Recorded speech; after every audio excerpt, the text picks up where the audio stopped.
connect you to the world. We connect you to the vicinity. We are Nigeria Info. Listen to me. I said this is a real situation and the government has to do something about it. You're trying to insinuate all these people looting Nigeria's money? This is Nigeria Info, in the heart of Nigeria. 92.3. We are Nigeria Info. We connect you to the world. We connect you to the vicinity. What we do goes beyond bringing you the news. We give you a chance to talk about it. Your opinion, your voice. This is 92.3 Nigeria Info, Port Harcourt. Your number one news, talk, and sports radio station. And now, Hard Facts. Hard Facts with Dio.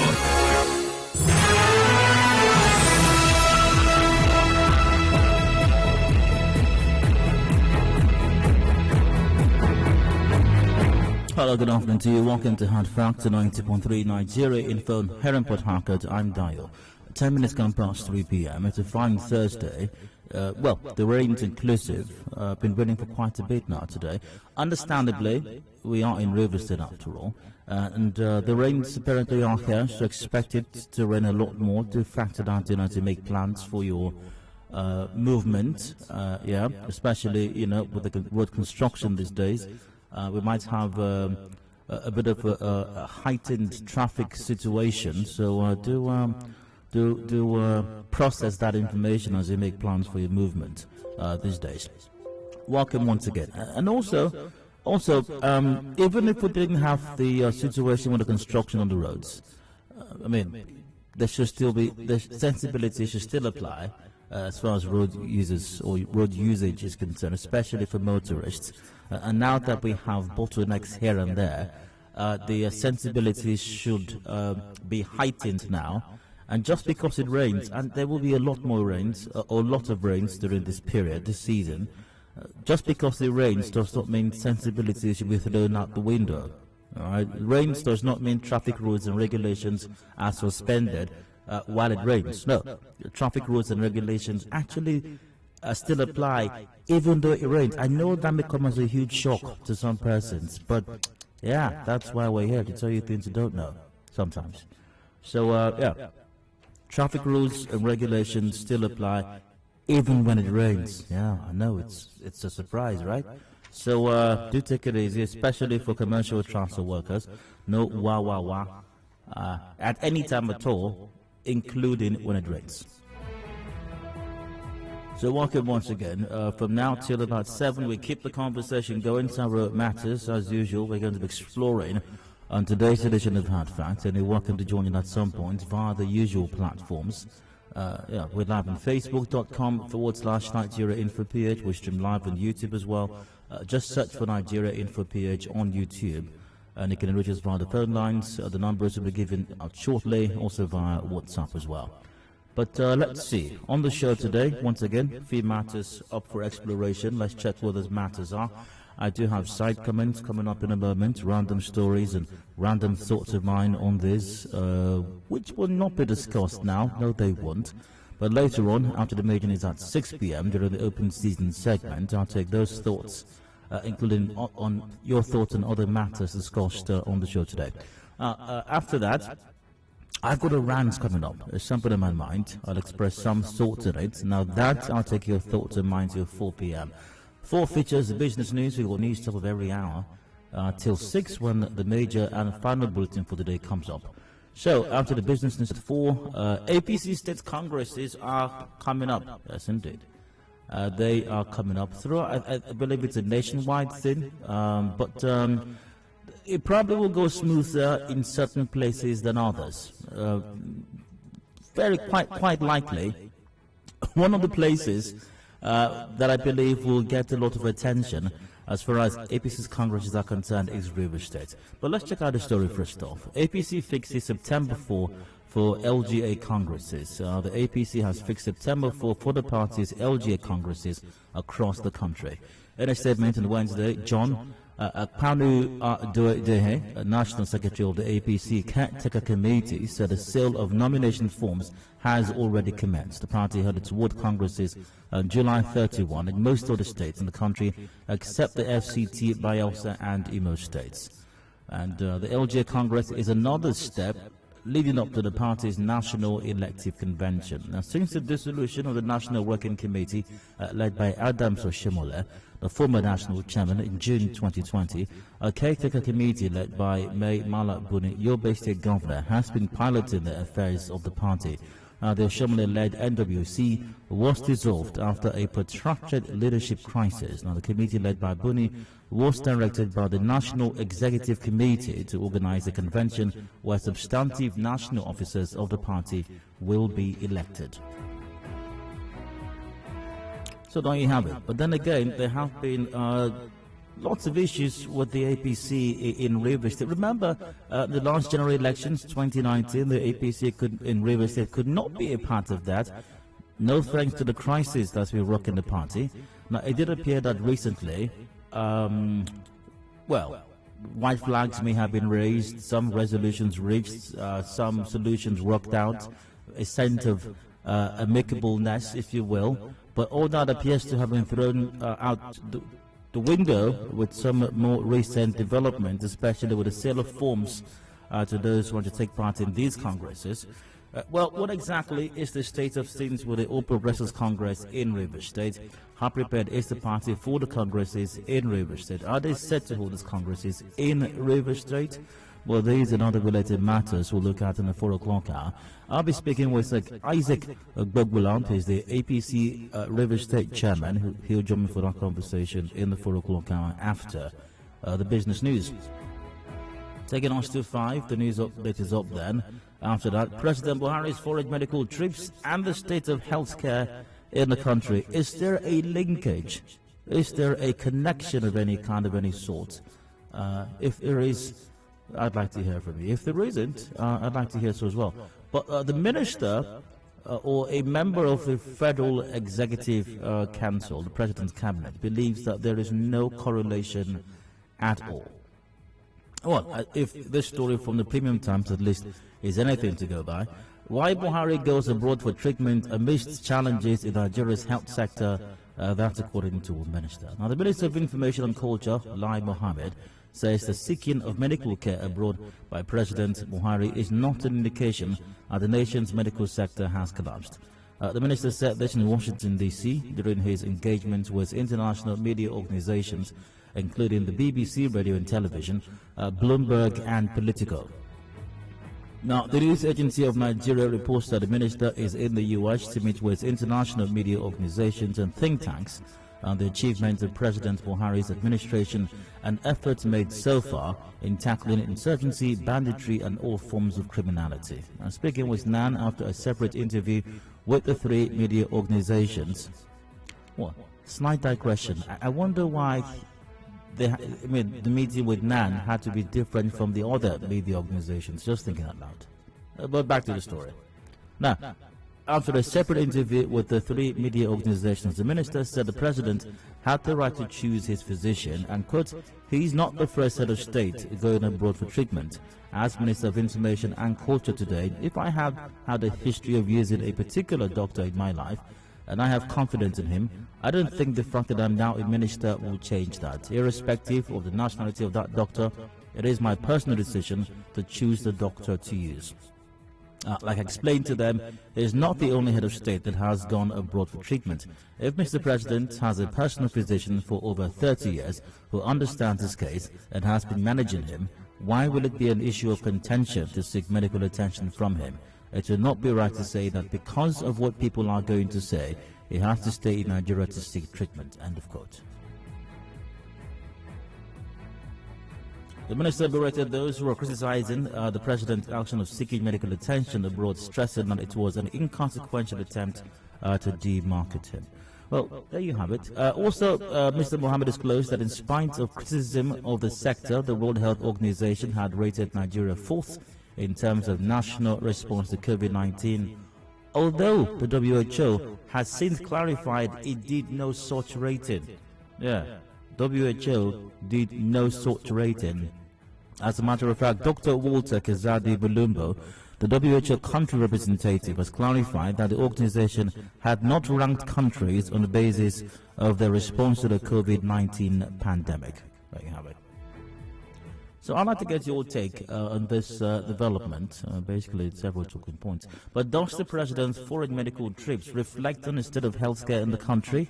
I mean, if someone's been seeking medical care from a certain doctor or doctors for 30 years, does it matter if the president's become president? Does the president have to change who their physicians are just because he's president?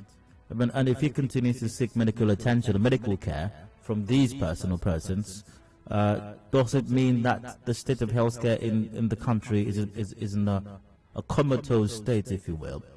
Well, we'll look at that in the 5 o'clock hour. Headlines are up at 5:30 p.m. and major news at 6. Open season after that till about 7 when we wrap it up today. The sports gang will be in by 7 for extra time, bringing all the action from the world of sports. So that's the show today. Anything changes, you will find out. Simply stay tuned. But we'll keep the ball rolling now with today's side comments, random stories and random thoughts that caught my attention as I checked out the news today. A reminder, they will not be discussed now. The Chief Judge of Rivers State, Justice Simeon Amadi, has granted pardon to 10 prison inmates at the Port Harcourt Correctional Centre.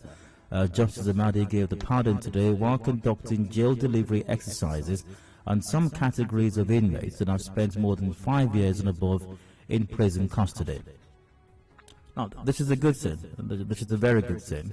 But your lordship, Chief Judge, your lordship, it would be great if you could do this a lot more frequently.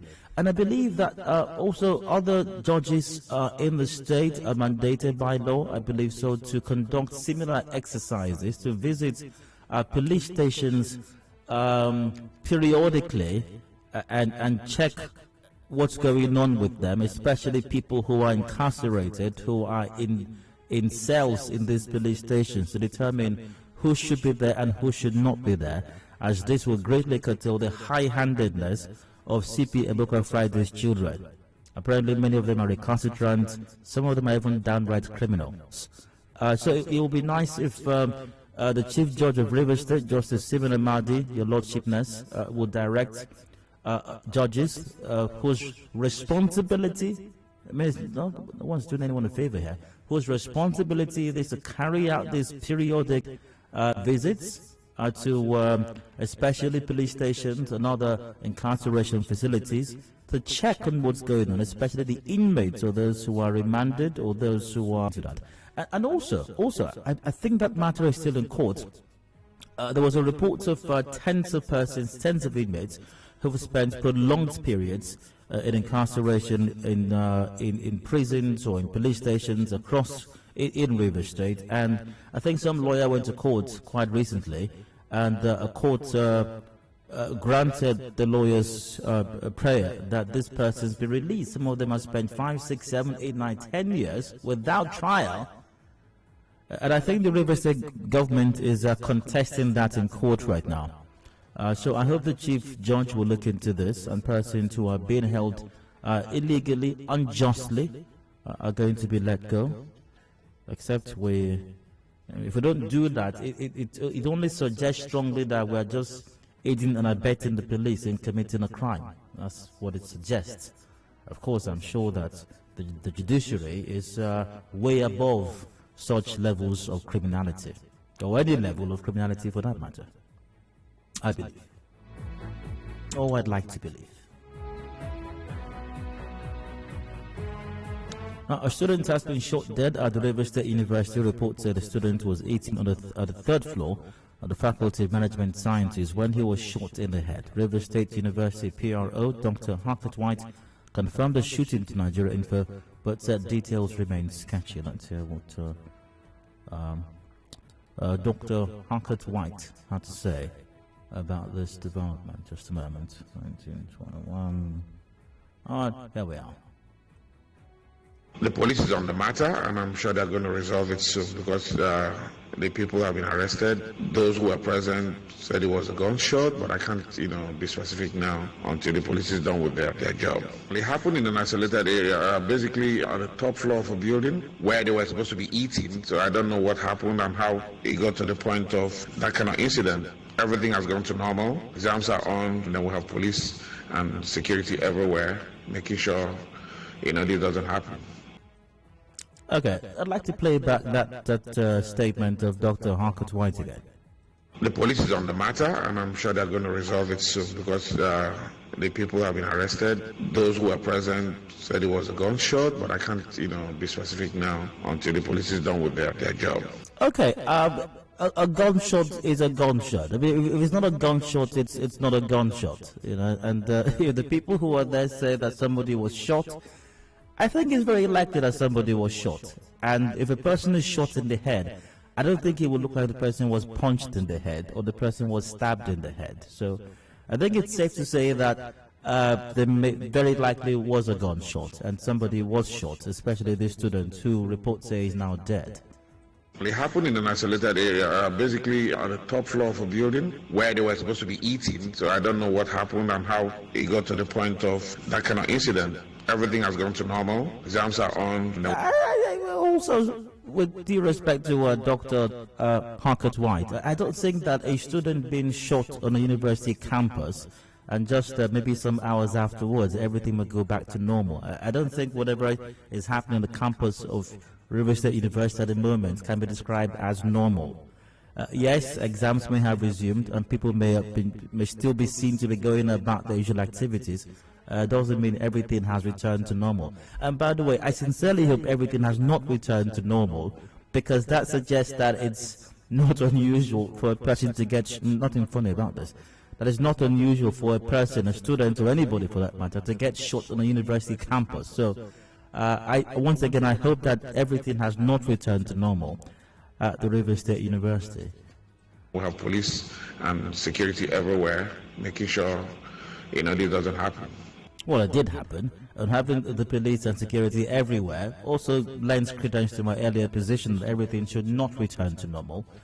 But I do hope that, I think I read a report earlier on that the perpetrator or the person who shot has been apprehended by the police. I hope investigations will reveal what's responsible for this, and those who are guilty will be dealt with according to the law. And I do join Dr. Harcourt White in hoping that an incident of this nature doesn't happen again at River State University or any other campus for that matter.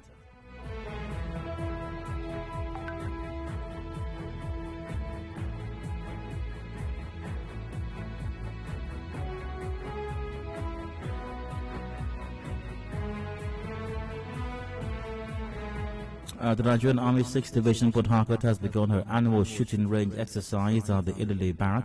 In a statement, Acting Deputy Director, Army Public Relations, Lieutenant Colonel Charles Kocha, said live ammunition will be fired and there would be movement of troops in the environs. The Army advised residents of Ilele and the public to keep off the shooting area. They urged the public to not panic on hearing the gunshot. So I hope everyone's reminded of this. The Army are conducting some exercise, and don't be scared if you hear gunshots. And besides teaching them how to shoot guns or how to aim a rifle before shooting, I hope that they're also teaching them some common sense as well as to how to interact with the public and with civilians when you meet them. And what responsibility is conferred on you. Doesn't matter if you're a police officer, doesn't matter if you're a member of the Nigerian Army or any of our armed forces for that matter. Giving the person a gun places a responsibility on them. It doesn't make you God's second cousin. No. Okay? No, it doesn't. It's a responsibility. I mean, much has been given to you by virtue of the fact that that gun is placed in your hands, in your care. And to whom much is given, much is expected as well. So I hope the Army is telling them that giving you this gun does not mean that every other human being around you is a subject to you. and then can be slapped, can be maltreated, their rights can be abused, or they can even be shot at your discretion. That's not what it means. Because I have a feeling they don't tell them that. So I hope the army is going to tell them, while they're having this shooting practice, that the gun is a responsibility, and that responsibility requires certain comportments and behaviors from you as a member of the Nigerian Armed Forces. I very much hope that they're doing that as well. Let's see. Anything else catch my attention on the news today?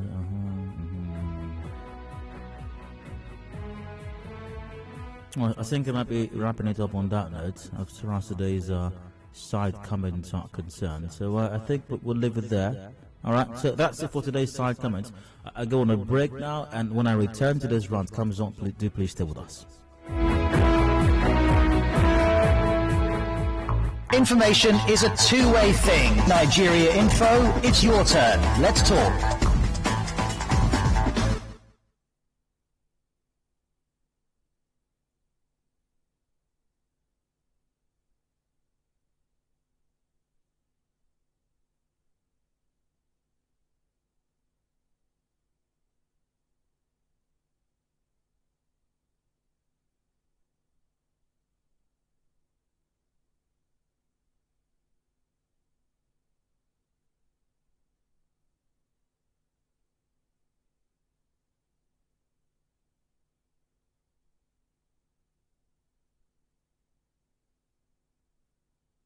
Information is a two-way thing. Nigeria Info, it's your turn. Let's talk.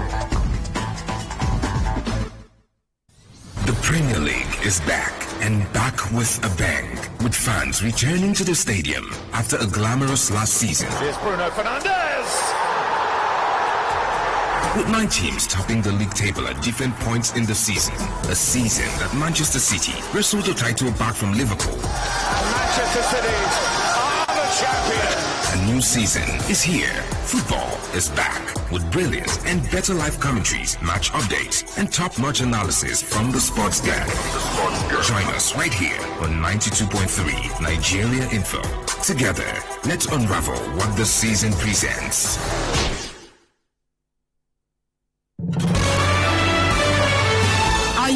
Late and can't make it down to our Rumorsi office to book your commercials? Don't worry, because you can take advantage of our marketing office inside Port Harcourt to book your commercials. It is located at Shop 9 Mediatrix of All Graces Plaza, opposite FIRS Stadium Road, Port Harcourt. You can also call our sales rep on 0817-001-8162. That's 0817-001-8162.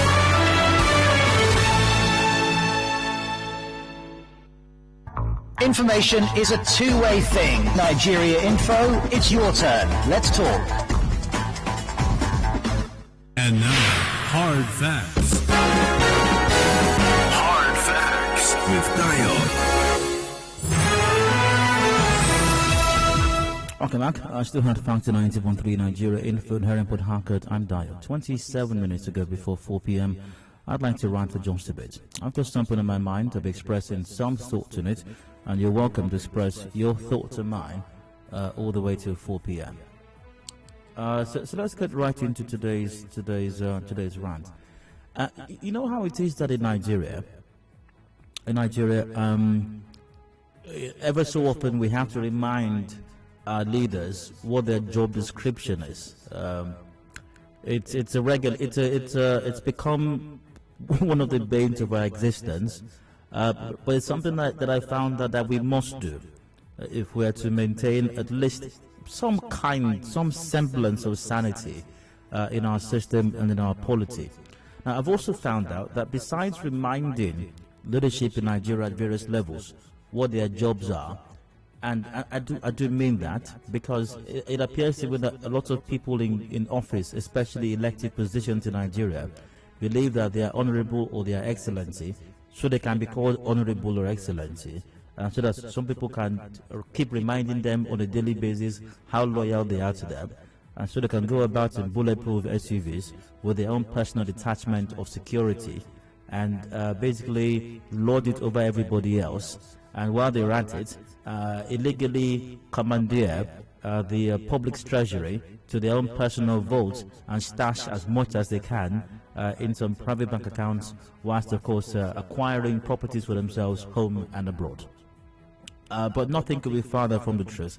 That's not the reason. So I find that besides reminding them of these responsibilities, or what their responsibilities actually are, what might have to also intermittently from time to time remind them as to what as to the definitions of certain key terms as far as their job description is concerned. And a major one today is the issue of accountability. Accountability. If you're an honorable or an excellency and you're listening to me right now, get your pen and paper and write down the word accountability. Say it after me. Honorable or excellency, if you're listening, say it after me. Accountability. Say it. Accountability. What? You can't spell? Okay, no problem. Just write it down. It's accountability is spelled ACCOUNTABILITY.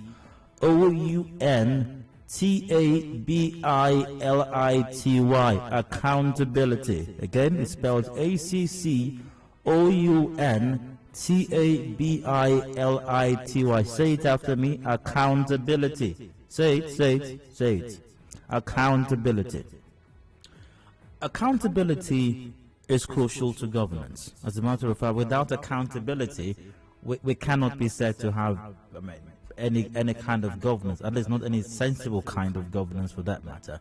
Because part of the job description of a person who is in governance is to render stewardship. Rendering stewardship means being accountable, means explaining to people, okay guys, hello guys, you asked me to do a job, and this is how far I have gone in executing that job, in doing that job. And of course, what does it mean? What does it mean exactly? Accountability in terms of ethics and governance is equated with answerability, blameworthiness, liability, and the expectation of account giving. As an aspect of governance, it has been central to discussions related to problems in the public sector, non-profit, private and individual concepts. It has to do with the expectation of account giving.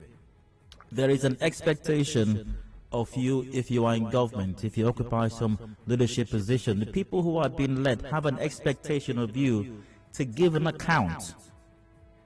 Not just that you have built road. No, building roads is good, but it goes beyond that. And I have a feeling that most people in government in Nigeria don't even understand that. They are convinced that accountability is simply saying, I built 10 roads. Look at me. I've built 10 roads. The guy that was there before me, how many roads did he build? It's not 5 he built. Look at me. I've built 10 roads. No, it's all great. It's all well and good if you build 10 roads, Mr. Honorable Your Excellency. But beyond announcing quite gleefully that you built 10 roads, the question must be asked as well. As a matter of fact, before the question is asked, you have to provide the answer, because that question inherently remains. It's unspoken, but it's there. Because once again, tied to your office is an expectation of accountability, of account giving. So you must explain how much the roads cost, how much you expended on the roads, where you got the money, how you were able to pay for the roads as well. Actually, you are supposed to do that.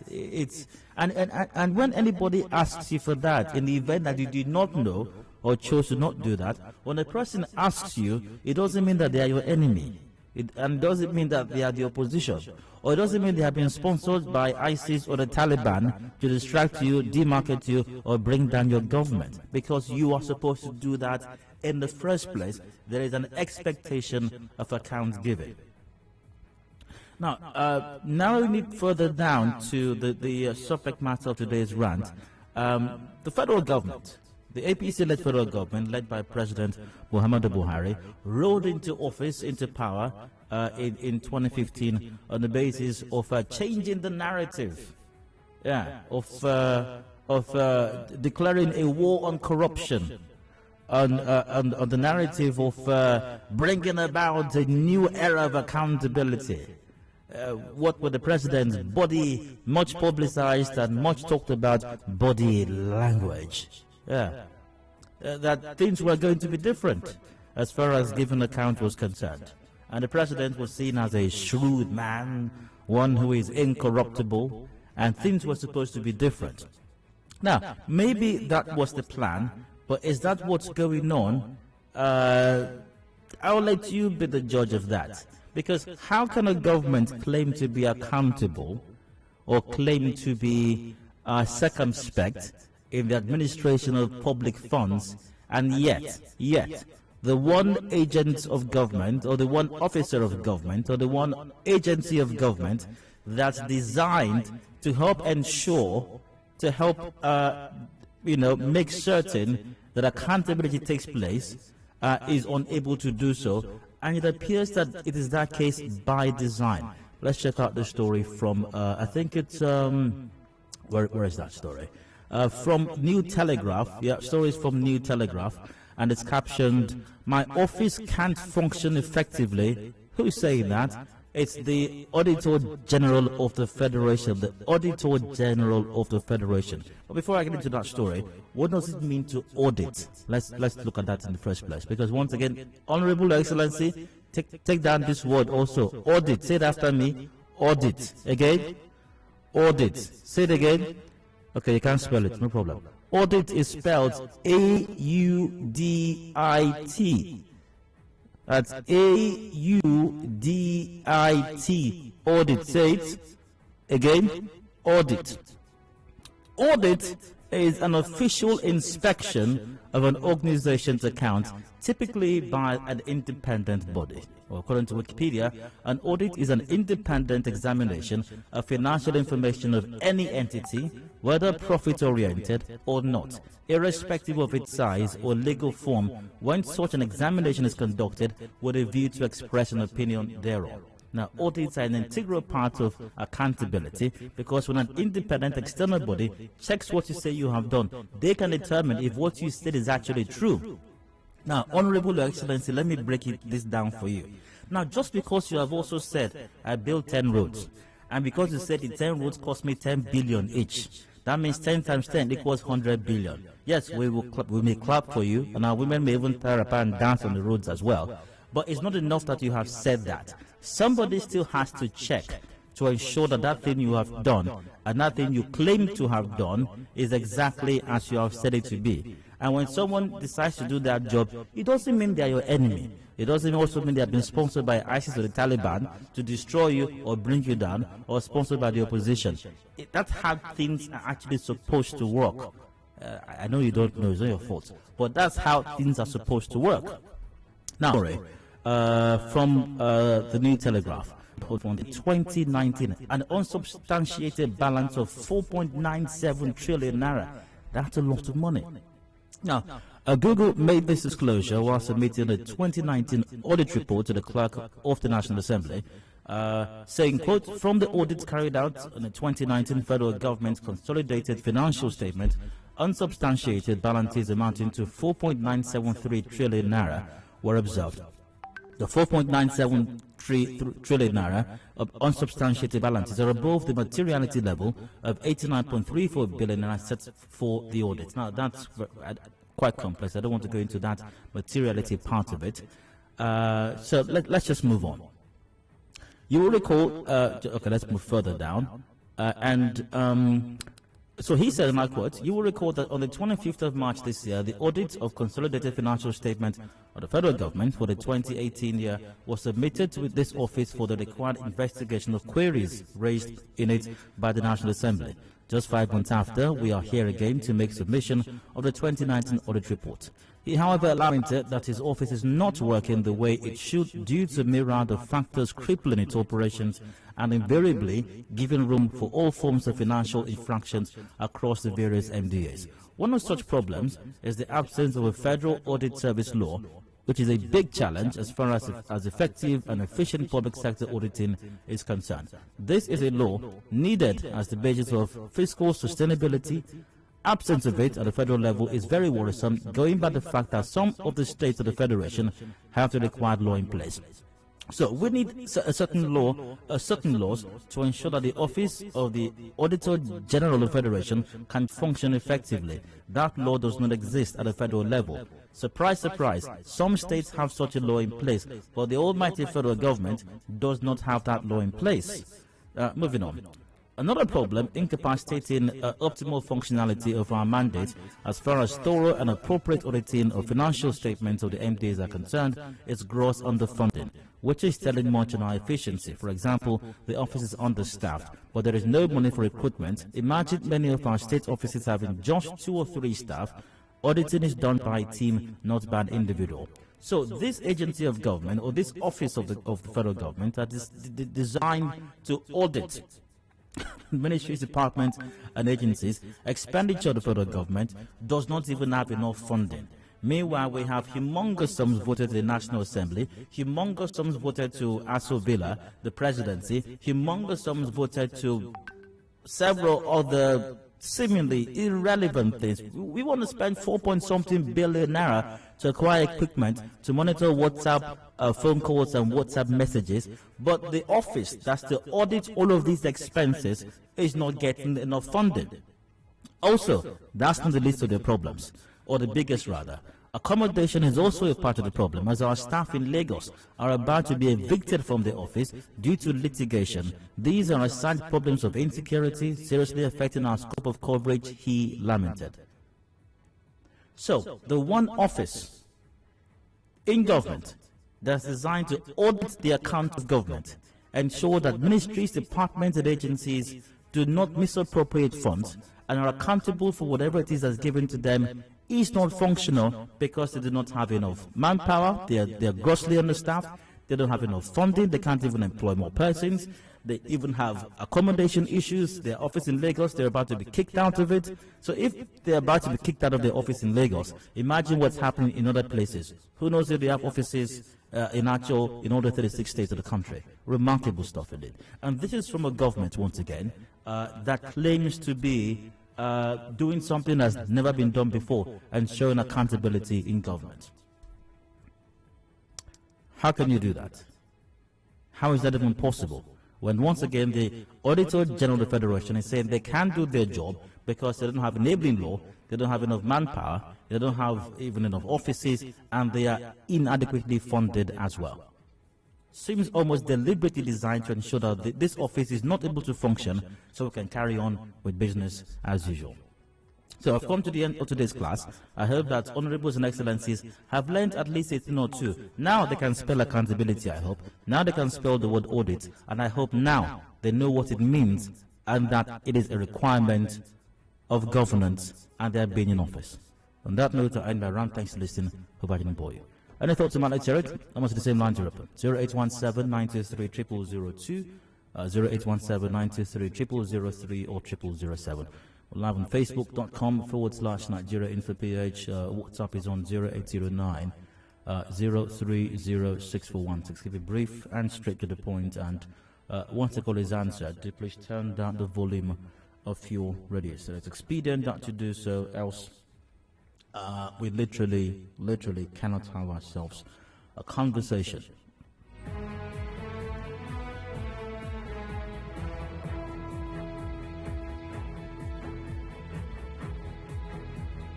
Right, good afternoon. One of the excellencies in my area here was seen shaking his head, looking at the ceiling when you mentioned the word accountability, until you started spelling the word accountability. When I turned, it was eye to eye, and he was smiling, and I smiled along. That's some brown.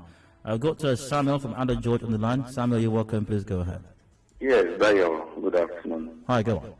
Dayo, the situation yesterday was quite embarrassing. At the presentation room yesterday, the Auditor General cried out. Dayo, the part that caught my attention is that they are understaffed. They don't have manpower. Dayo, record that we have very high unemployed youth roaming about the street looking for a job, qualified auditors, qualified accountants who are there waiting for federal government to employ. They don't have jobs. Yet we have such an agency, very big, very important agency. Yet they don't have staff. is quite embarrassing. And the irony of it is that this present government, everybody thought they were going to bring change. Unfortunately, very much unfortunately, the change hasn't come up till now. It's quite unfortunate. I think we should change the narrative. We should do the needful. If the Office of the Auditor General is working, I think most of the agencies, the ministers and the directors, everybody will sit up, and we'll have a corrupt-free, environment and government. So let them do the needful. We'll continue to pry out until we get it right. That's my take, Dayo. Right, you from Samuel. Chris from Rumamasi, you're welcome. Please go on. Okay, Dayo, good afternoon. Go ahead, Chris. Yes, I want to say the government that came with the change mantra. Corruption, zero corruption, or what they put it? Zero tolerance for corruption. Zero tolerance for corruption and change and all of that. And this is not PDP. And this, this report was, I think it said 2019. This is 2021. Who knows how much we have so far gone to the drain? For me, this government. Once again, join the conversation. Back to WhatsApp. Di, good afternoon. Accountability is not telling us what you have done with our money, but accountability is simply taking us through the process of the expenditure. Put different, accountability is spending on what is only approved by the masses, not the leader. Tobin from Rumo Kuta said that. Of course, that's why you have the National Assembly there, who are supposed to, if you will, vet what's been budgeted by the executive and give approval to that budget. A Lisa from Ibagos first. Dial, sir, this honourable close to me is not listening to accountability. He's going for a groundbreaking ceremony. That's me, Mr. K. Well, I hope you took notes. You can give it to the honourable later on. Maybe he likes to study at night. You know, some students like to study at night. So, as long as you got the notes, you can give it to the honourable, and hopefully he will find time to go over the notes later on. Via Facebook, Timothy Chukuma goes, #AGF resign. Must you die in that office of corrupted leaders, president and presidency? Evil man, shame on you. All right. Well, Timothy Chukuma may have a point here. I mean, if you know you cannot do your job, especially, well, any job for that matter, and no doubt one that is extremely sensitive as the position of the Auditor General, I mean, you have an option. You have the option of saying, it appears to be that there is a deliberate effort to ensure that this job cannot be done, and because of how sensitive I believe the responsibility is, and the ethics of my profession that I hold very dear to me, I think I can no longer function effectively in this position, and I hereby tender my resignation. I mean, it would be an honourable thing to do as well, you know. This government is a fraud. Oh well. When accountability is lacking, it does raise suspicions that fraud might be the order of the day. One way to dissuade minds of persons that any fraudulent or underhanded activities are going is if you open up the books. You know, if you show people nothing underhanded is going on here, it's clean all the way. You know, we're not stealing money, we're not misappropriating funds, there is no institutional embezzlement here. But if the Auditor General cannot do his job and is now saying after an audit report of the year 2019 over 4 trillion naira is unaccounted for, we've got a big problem on our hands.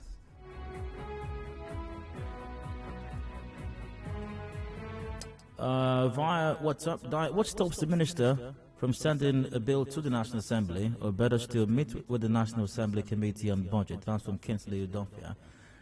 There's no minister involved there. It's the Auditor General of the Federation. The Auditor General is not a minister and may not be in a position to sponsor a bill, if you will. Maybe he can, I suppose. Maybe not directly, since he's in the employ of the government. But maybe he can go through the person representing his representing his constituency. But one would expect that a bill of this nature should be sponsored by the executive, because once again, it's about your government being accountable, I suppose. You're using foreign dictionary, that's why you're not correct. Our indigenous dictionary, generally accepted by our government, defines accountability as keeping silent when you see an anomaly, fraud. A governor in the South even said he doesn't know a commissioner has the power to question a construction company. Accountability means look away, as John promised. Humongous money has been spent on stationery and photocopies. This is the reason we have foreign forensic audits, but all I get to steal the Commonwealth, that's from Ade. Aha. Oh well.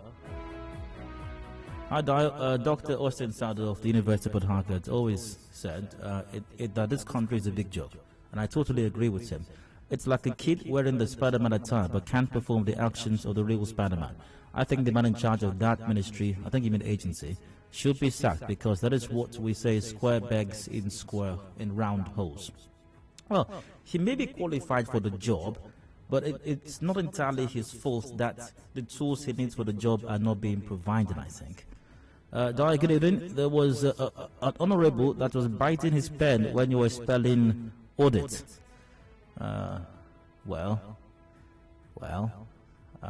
So what did you do to help the honorable when honorable was biting his pen? What did you do to help? You have to help people in need. You have to help people around you when you see that they are in need.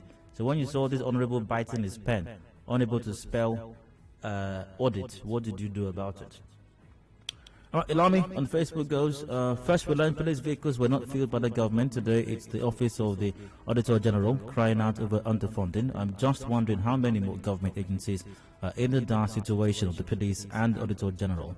Nigeria is on autopilot. Ilami, well, we didn't hear that police vehicles were not being filled. We simply hear that a lot more money, supposedly, has been budgeted for that exercise. I think that's what we heard recently. Now, there's nothing Nigerians will not hear from this government. God is watching them. No matter how they try to deceive us, the truth will come out. Auditor General crying out, so unfortunate, Nigeria is a scam.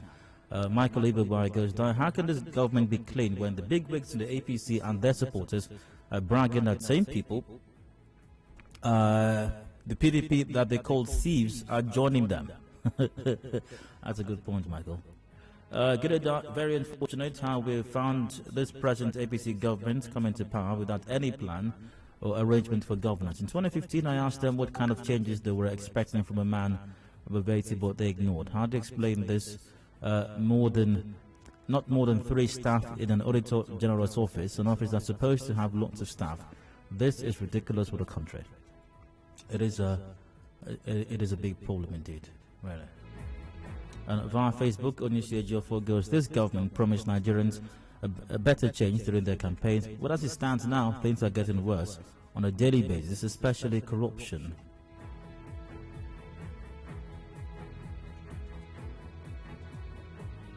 Accountability on this side of the country is nothing but looting and berating of opposition party and building bridges where it's not necessary. Stephen from Agba in Delhi sent that in.